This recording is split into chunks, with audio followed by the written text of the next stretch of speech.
whamarato toa koe ngai rei ko tō peu koe whainasa ke mau ngai mo ui. O sia ai aha whakawhofa koen, me aha whakakoroa koen. Mau whamarato koe kei mau ho wholawhola e toi tapu. Ke ne whai anu whainuinu ke mau toro ke mea ke mau tui ki ai me mea ke mau mo ui ake. O mau kore ke ringi me moha lau mare maa ni ke hiko e wewe me ngau haa ko tō peu e kovi me mau ngai mo ui. Ka lawa ke mau tari anga vai ho wholawhola. Ai gune mawhai ke whamue mau lau maari e. Ia Sisu Christ ko alo ko mau wha mo ui. Amen. Ko kore ke uwhangai benga hi tau whatapu tau bik wha awhakat pe me wharen. Ara mo mau maafparu whakata tau proklama whakau ke koen.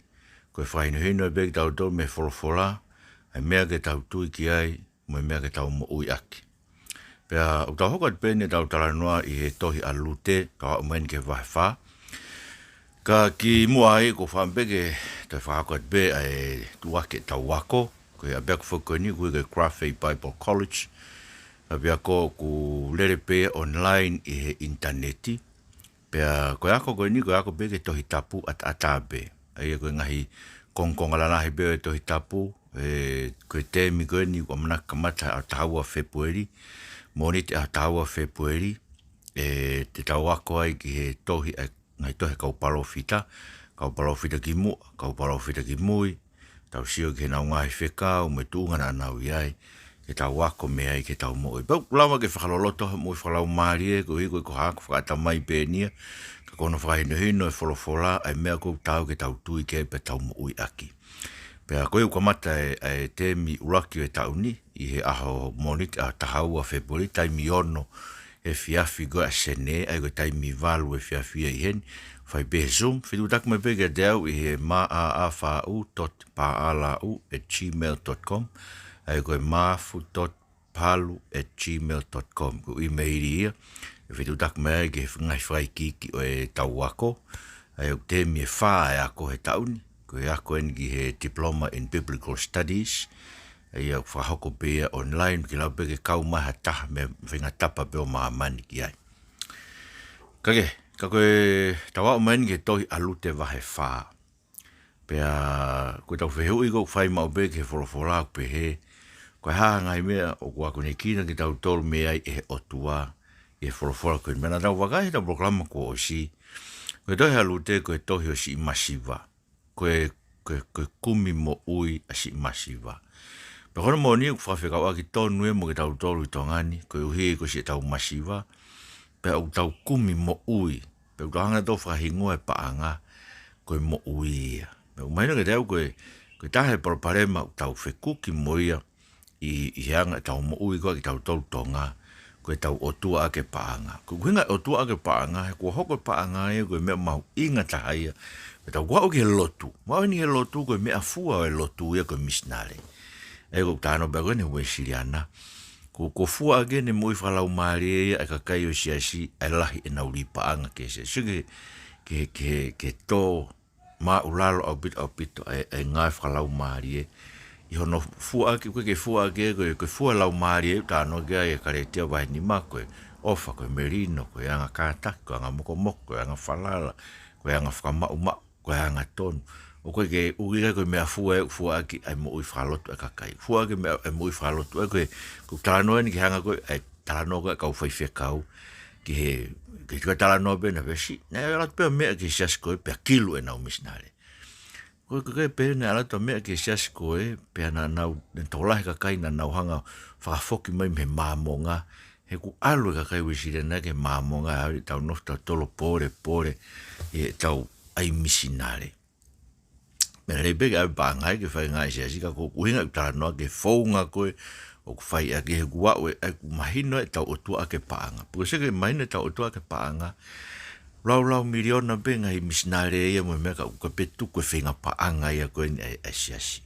Koe peke tuku e whenga paanga taim. Ai kono moni masiva e kakai. Masiva e sia si ko hi koe nau o koe peke mao e paanga ia e taim. Ke pehe ko lahi. Tau whanongi sa tau tai hanga whataatak pe. Lau miliona nau misnare tau ko tau peka ko whanonga te whaiol penga whenga paanga ia. Asia tau tai koe ke ilo pe koe ha. Rau ke nau whakatu i mai koe kakai e taimini.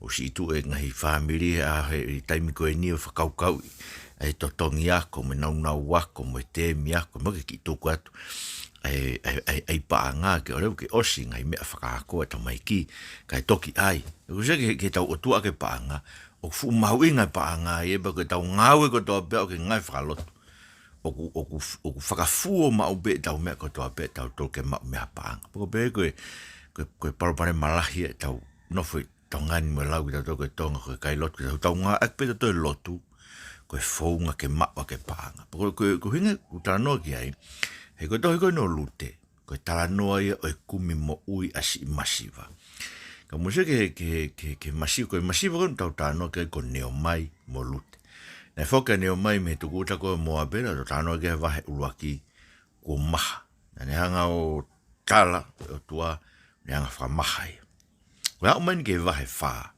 Pea o whairewa e o tua he tala noa koe ni ai whakatu umaari e o isi masiva koe ngo neo mai pea mo lute koe ongo ui tau ki nau. Nā foki he alapa mua te. Pea koe whakaamu he tala noa koe ni ke whamahino peke te tau tolu e ka inga tonga. Koe uhinga mea tau masiva ango ai pe koe uhi koe tau o tua ke pang. Koe teka ke tau lava o tukuange e tau mo ke toa ke tau pe eik ai mo e mau to ke tae manu ke mau fai mea ko tau pe koe fai ke whapaanga ke mau mo ui hawhai ngā mea he tau so tau hanga o lang hake ho tau whanki i wā e kakai mei muri ko hinga fo koe tau ilo i koe te tau o whenga paanga i ai koe parapare marahe tau whonuani e tau otua ake paanga pau kamata pelo to whare koe ni oi lotu e tau otua ake paanga tau whafuafua ake paanga e tau ngai mea ko tope pa ko whambeo ke tau kore ke otua e ne hanga mua o whamaino e tau tolu o koe paanga e tene hanga solova tau ngai parapare ma ko paanga e tene te o mai parapare marahe e ngu koko e mau ngai whamiri si o ngai family ki muri ko o tori mau ngai family e tongan ngai mepe ula ngai me mau ko tau tua ke panga sa ko tau mo lu te vai fa pa kwere vai ngai fa kau e tolu ne o mai ke tokoni ki tau tolu e fa kau i ko e maanga mo ui si masiva ko te fto i fa kau lu te vai fa ia tau ma ko tau tu mari anga o ki tau tolu tau ha o ke o tua ko tau ma o ha o tua o loto e ke Fakamasivesiva'i ko e ke fai ho tau whakatu maari pa ko ke whakatu maari e ke tau tolu ko whakatu maari e ke koloa pe ko paanga ko whakatu maari whai ke tau ne o me ko e loto topono ne o me ko whakawheunga pe ne o me ko fie maari e pe me tau mau o ikai ke tau whai ngai mea ko ke whakahaha e tau whai tau me whakatonga ko ngai birthday mo me ko shio ngai au ngai mari ko me lahi ko tau finge whakahaha ai paanga mo hae koloa o tau mau ko tau haro to ke eiksi ko sisu ko tau Koeli tene whakaai tene whakawhai ngofua tene on befe unga pa te tau whia mari pa olu te vai whare o kulak whakaukau ko ne o mai ke te tau tolu ko whia mau e viri taha ai masivaia ko tangata huhui tene Fakamasivesiva'i e ia koe ka lawa kene huhu isi masiva. Lawa kene hanga whakatu maari e pa hanga whakatau o tāina. Pa hanga veteanga isi masiva. Whakafoki ai e ne koloa mono tofi ana e more. Koe kono masiva. Matu koe tuanga koe masiva i isleri. Oku more ho to tofi a. Te whakatau to tofi a. Koe mena hako ka neo mai pea mo Lute. Na hanga neo mai o tala e konga ai kere tofi a kon eri mereki maaloni mo kirioni. E whakatau at koe koe na masiva.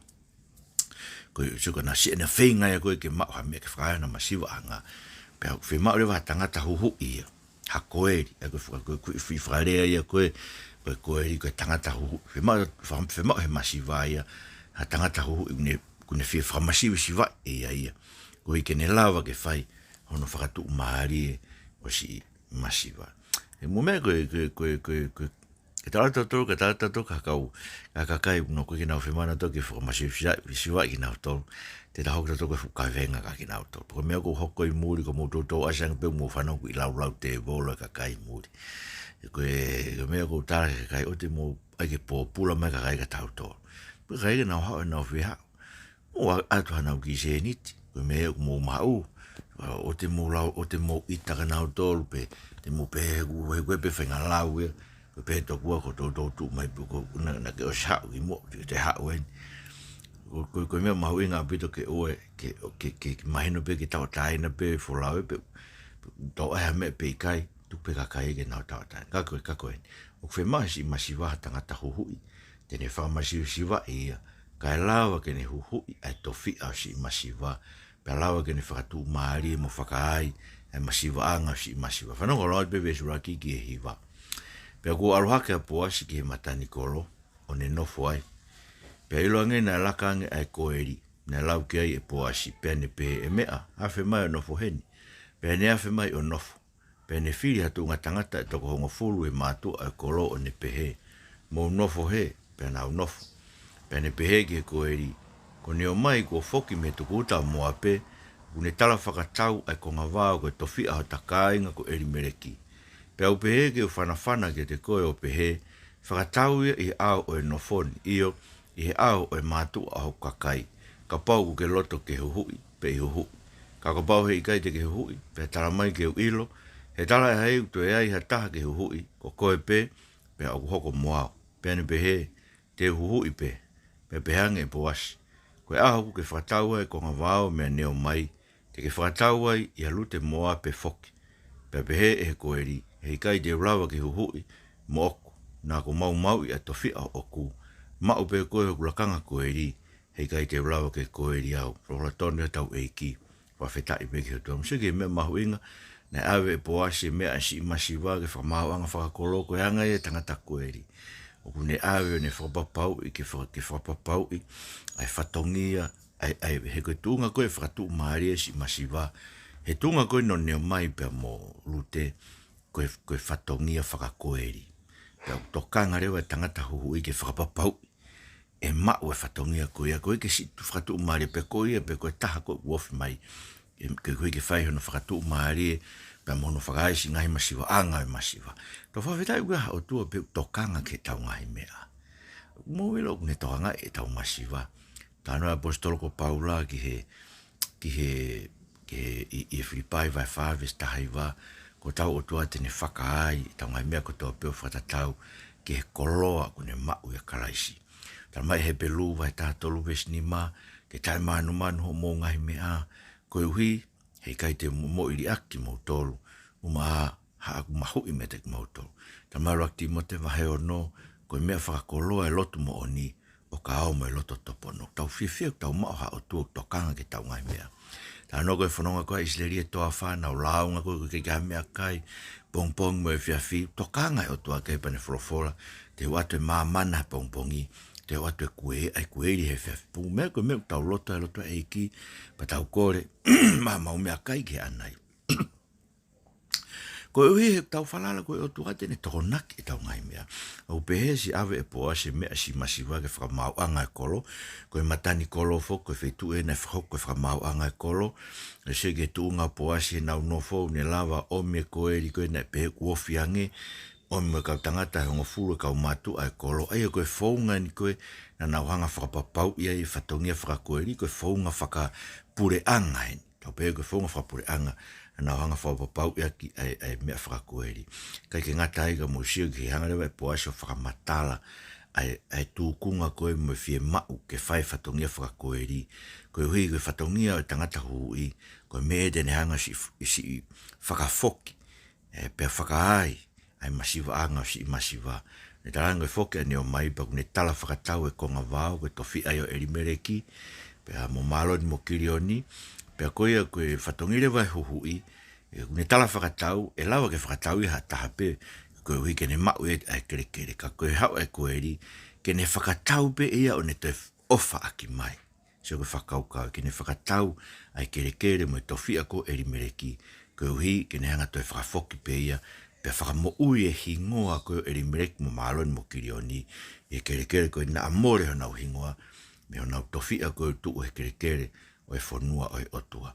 Pene hango whamatala tu ki ei pau ke whakatau ia, pe pehe e tangata huhui, e Koeli koe uofia nge te huhui pe.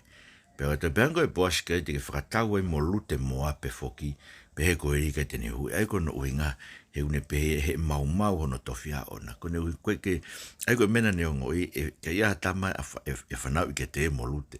E ku o vahe ai.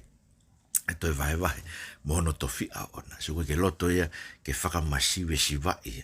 Koe ke loto ia ke tukuanga hakonga ono tofia ke siva'i nase masiva'i. Koe mena uinga ki ai whakawenga ki huikonga koe ni. O whemao ha Koeli au ne Fakamasivesiva'i e ia. Koe ke ne whaino whakatu maari ki tau kainga. Koe tau masiva bei tau tamai sisu tau wheawe lo masiva au he ngataanga taimi ka koe. Ko sisu Christ pe taha. Koe Koeli ia, koe tangata huhu ia, koe ne whai, ne to e whatongia tangata huhu i. Pea ne malawa e ia, tene malawa e ia ke ne whakatau e ia. Ne whakatau ho tau tofi ana e more. More ho tau tofi a, ka mataanga taimi, so koe fu masiva ango, o koe pehe koe tae mau hatau me e mama koe ni. Koe anga masiva e la toi tapu, ko masiva ango, e kai te ke mau koe hao tofi a, i he mo ui ka hao. Koe masiva e koe uongo, o si ho me kumoni la si isu, hano aunga ki a tangata ke ne maua maamani. More ano lau mai, sige, mo kausi i oe ngai potu ngā au e mo, ko whanau mau bega, nau ngai whai, nau to'o mau be mea manau tau, kau whafonga whare area, whai pe ngai mea, ko hipe ke mau be ngai mea manau tau. Sige, ka hano aunga ki a tangata, ke ne maua maamani, ne maa koloa kotoa ko ia. More ano lau mai, koe masiva ango, ko i kai mau hatofia. Ko tala koe ni si whai, koe tala whakatau e konga vāo, koe tofia ia, i e whanua ai otua. Pena koe whatongia e Koeli ke ne whakatau. Kau ka pahe ke loto e Koeli ke ne Fakamasivesiva'i, e ku pau ke more e ne koloa. Ono whakatau e konga vāo, ku pau ke ne ai, ka mau hatama, e vahe ono tofia mo e tama ko ia. Ka musio ke mena e hoko, e kai ke fie whakamore ke tangata e koe ni, a hono tofia koe na ni fie puke ono tofia paneri aki tuwangere wa ia, ono whatongia whakatangata huhu i, pe ono whatongia Koeli. Kono ua, koe whatongia e tangata huhu i, ke ne whakatau kotoa e koloa a si masiva, koe ka lawa ke ne toi hanga toi whakatu fo o si tofia masiva, he whanua ai otua.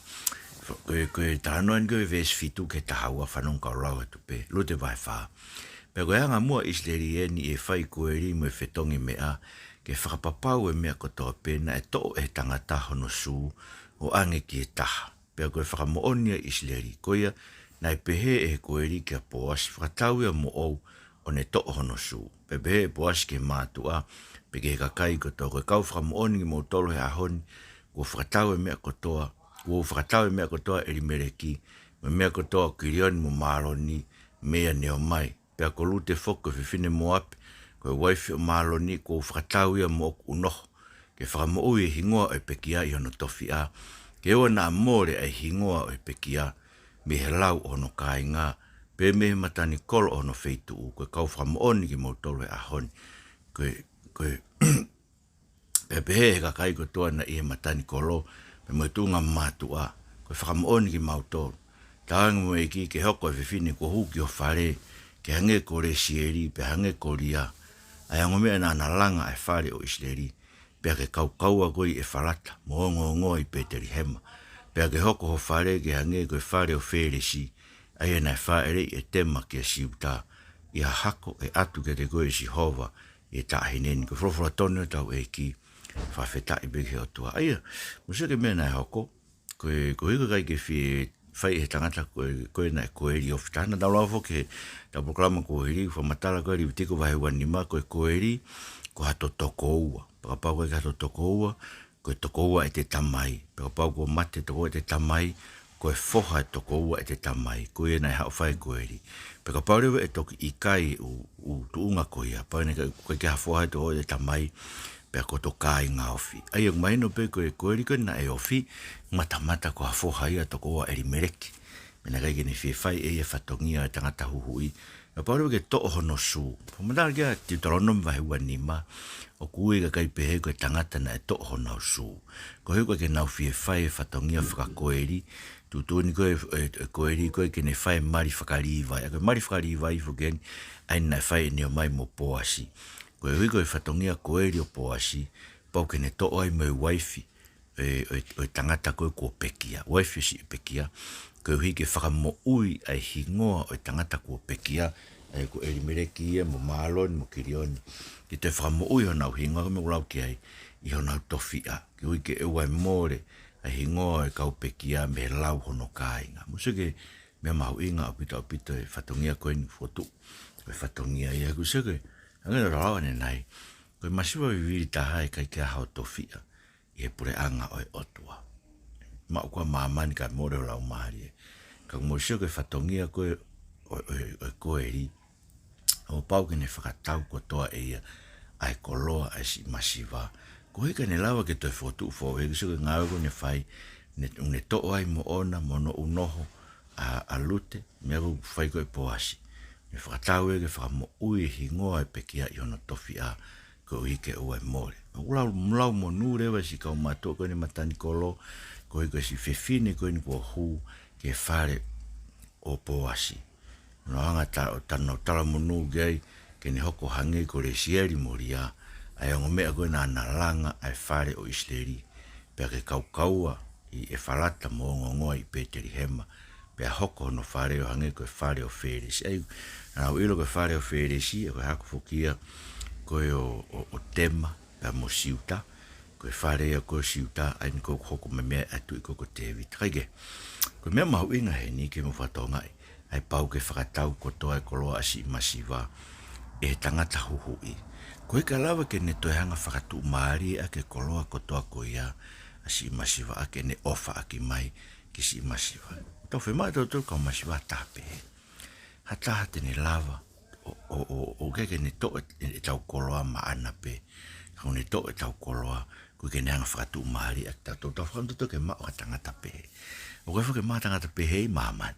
He koe tangata katoa pe kua ke ne awe tau koloa, whame ke ne maa tau koloa ke whakatu maari a ki ia.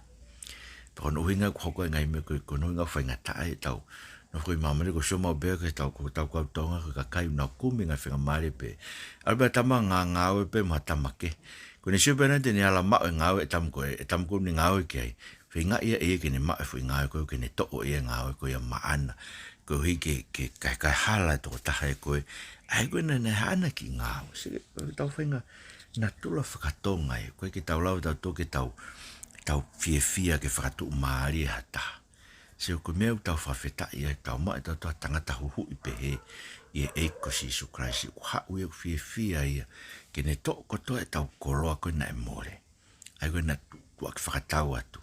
Matui na e more au ke tau mo ui. Ke tau mo ui na e more. Koe na whakatau e tau mo e tau ke hanga hala mo e auha. Ka koe se ke ne au e ia te whakatau whakafoki mai e ia. Whakatau e ia tau mo ui koe. Tau mo ui koe na e more. Whakatau e katoa mo tau tea, mo tau wanga hala, whakatau katoa e umea koe ia.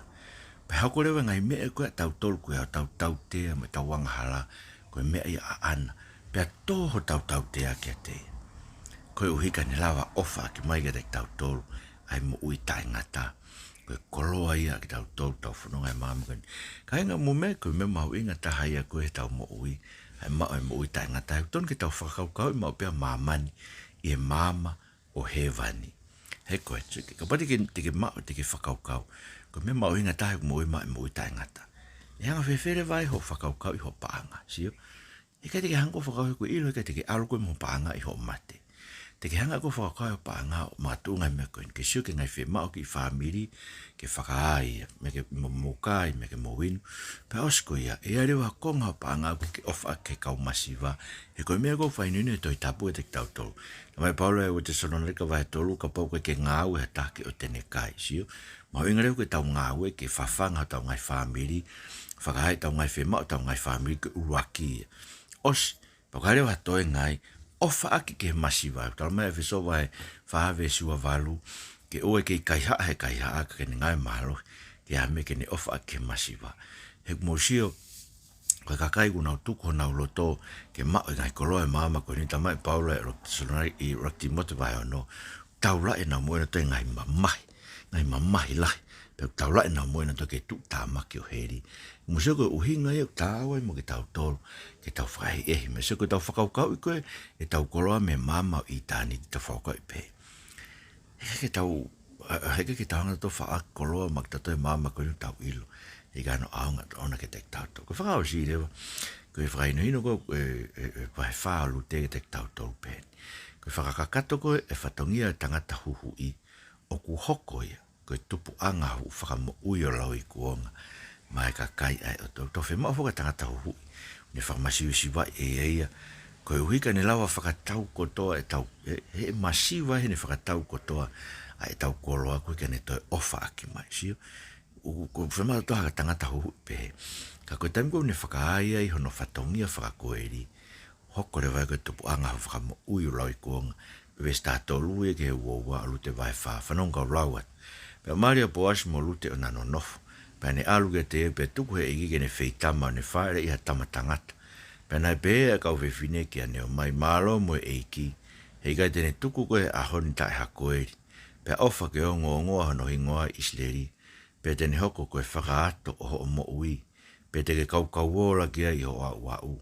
He koe whaere ia he o taahini ne ofa ke te koe. Aia mahu inga ia tama e toko fitu. Pea to e ne o mai e tamasi i. O ne aigi ono whatawhata o ne hoko kono tauhi. Pena whaingoa he kau whewhine na nofo o whi i he nau pehe. Ko whanau i hata masi ki a neo mai. Ko e na uia ko o peti, ko e taha ke tauhi. Ko e tamai a sese, aia ko e tamai a te evita. Ko e tohi eni o e hako o wheresi. Pea tupu i a wheresi a he loni. Pea tupu i a hese loni a lame. Pea tupu i a lame a aminatape. Pea tupu i a aminatape a naasoni. Pea tupu i a naasoni a saremone. Pea tupu i a saremone a poasi. Pea tupu i a poasi a opeti. Pea tupu i a opeti a sese. Pea tupu i a sese a te evita. Ko whatonu e tau eiki. Whawhetai behe. Sige whakaai ko he tangata huhu i he Koeli. Hono whatongia Koeli. Aia ko huike ne hanga o. Ko ne mari ko pe mo Lute o nano nofo. Pea ne alu ke te ia pe hanga he eiki o mea ofa a kiangi. Ai tam. Aia ko ne hanga o whakakakato hono whatongia koe. Whatongia koe ni ke o kulau pe ki so na kai ki whiwhae tangata koe. E whamaratu mahena a o nani. Kai ki ni whiwhae e whatongia koe ia ki ai koe hako ko siuta. Ko mena whiwhae pe hako a siuta i a tema koe maria hono whoha koe hui na whiutari a tema ke toi ange ki whoha si ko siuta. Koe ke ange ia pe whakapuria koe whiwhini whia. Kai ke koe tāna o kape a senesi. Kai ke koe whatongia ia koe ni whakakakato koe tangata huhu i. Tupu a whakamo e koe tupu anga ia o peti tupu a sese. Tupu a te evita. Koe tamai ia koe kui a tau whakamo ui. E eiko si Isu Kraisi. Musike koe mea mahu inga bete koe ngata pe tupu a whakamo ui ma tau tōru.